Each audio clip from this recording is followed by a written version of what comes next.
درې ښه او یو بد خبر.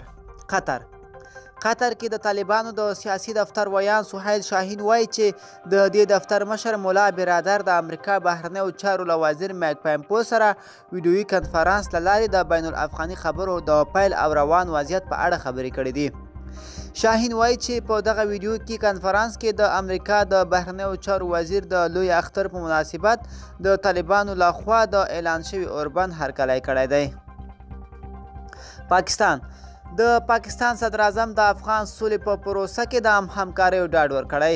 د پاکستان صدر اعظم عمران خان له ولسمشر غني سره په ټلیفوني خبرو کې د سولې پروسې په وروستیو پرمختګونو کې خبرې کړي او دواړو لوري په دې برخه کې پر ګډ کار ټینګار کړی دی. د پاکستان صدر اعظم تمه ښودلې چې د سولې پروسې په برخه کې وروستي پرمختګونه به بین الافغاني مذاکراتو ته لاره خلاصه کړي او جګړه به پای ته ورسیږي.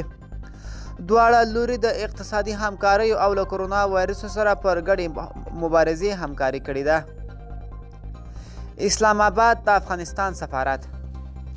اسلام آباد کې د افغانستان سفارت قاچاق شوي تنفسي دستګاوې په پاکستان کې دي.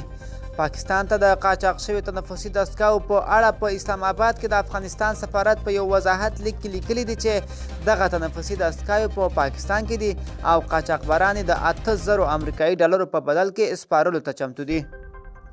په دې لیک کې لیکل شوي دي تنفسي دستګاوې په دې هیواد کې شته، خو دا معلومه نه ده چې آیا هماغه دستګاوې دي چې له افغانستان حکومت سره مرسته شوي او که نورې دي.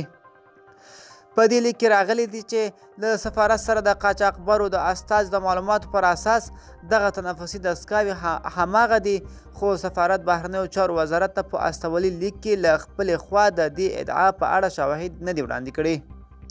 دغه تنفسي دستګاوې د عامې روغتیا وزارت د پخواني وزیر د دندې پر مهال له هیواده قاچاق شوي دي، خو افغان حکومت دغه ادعاوې رد کړي دي او په وینا یې زموږ ټولې تنفسي دستګاوې موجود دي.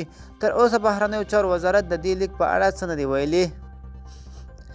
مودي ولسمشر غني ته افغانستان ته د امنیت او سولې راوستلو کې همکاري کوو. هند وایي دوی د افغانانو پر وړاندې پر خپلو ژمنو ولاړ دي. د هند لومړي وزیر نریندر مودي له ولسمشر غني سره په ټلیفوني خبرو کې ویلي دي چې دوی په افغانستان کې د سولې او امنیت له راتګ سره هر ډول همکاري ته تیار دي او هند د افغانانو پر وړاندې پر خپلو ژمنو ولاړ دي. مودي وایي دوی هڅه کوي له افغانستان سره په بیلو برخو کې خپلو مرستو ته او همکاریو ته ادامه ورکړي او د دغه هیواد په پرمختګ له خپله ونډه واخلي. د هند لومړي وزیر دغه راز ټینګار کړی چې یو باثبات افغانستان د ټولې سیمې په ګټه دی، نو ښه به وي چې وسلوال طالبان له جګړې لاس واخلي او دایمي اوربند ته تیار شي. ولسمشر غني هم په دې ټلیفوني مکالمه کې د هند مرسته مننه کړې ده او ټینګار یې کړی چې دواړه هیوادونه به خپلې دوستانه اړیکې پالي او د لا پراختیا لپاره به یې کار کوي. ملګرو دا به زمونږ چمتو شوي ویډیو د لا ښکلو ویډیوګانو لپاره زموږ ځواک ټي وي چینل در سره سبسکرایب کړئ او تر بلې ویډیو ښه وخت.